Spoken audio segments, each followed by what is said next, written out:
Friends present అయితే మనకి 41 batch complete అయిపోయిన తర్వాత ఇప్పుడైతే మనకి మన మణికంఠ అనే అబ్బాయి ఉన్నారు. ఈయన శ్రీకాకుళం దగ్గర పాలకొండ నుంచి వచ్చారు. ఎలా అనిపించింది మన ఇన్స్టిట్యూట్, ఎలా వచ్చావు అసలు మన ఇన్స్టిట్యూట్? యూట్యూబ్ లో చూసేసాను. నాకు ఎడ్యుకేషన్ అనేది శ్రీకాకుళం సైడ్ పాలకొండ దగ్గర. శ్రీకాకుళం దగ్గర పాలకొండ. ఓకే, యూట్యూబ్ లో చూసాను. జెన్యూనిటీ అనిపించింది. మళ్ళీ మా బావ ఇక్కడే ఉంటాడు పక్కన దగ్గరలో ఉంటారు. చెప్పా బావకి, బావ ఇలా వెళ్ళి చూడు ఒకసారి ఇన్స్టిట్యూట్ అంటే కనుక్కున్నాడంట.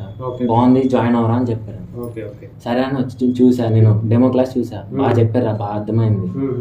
అలా అని చెప్పి నేను జాయిన్ అయ్యాను ఇక్కడ. జీరో నాలెడ్జ్ ఉంటే ఇప్పుడు నేర్చుకున్నాం. ఇప్పుడు నేర్చుకున్నా సార్. స్టార్టింగ్ నా వాళ్ళు అవ్వదు అనుకున్నా, కానీ మీరు చెప్పే క్లాసెస్ ని, దాని తర్వాత మీరు మోటివేషన్ ఇచ్చే విధానం చూసి ఇన్స్పైర్ అయ్యా సార్. దాని తర్వాత మా ఫ్యామిలీ కూడా అలానే సపోర్ట్ చేశారు సార్. కొత్త పిల్లలు ఏమైనా వచ్చే వాళ్ళకి మీరు సజెషన్ ఏమి ఇస్తా సార్? ఇక్కడ బాగుంటుందని చెప్పేసి చెప్తారు. ఎందుకంటే ఇక్కడ జెన్యూనిటీ ఉంది, క్లాసెస్ బాగా చెప్తున్నారు.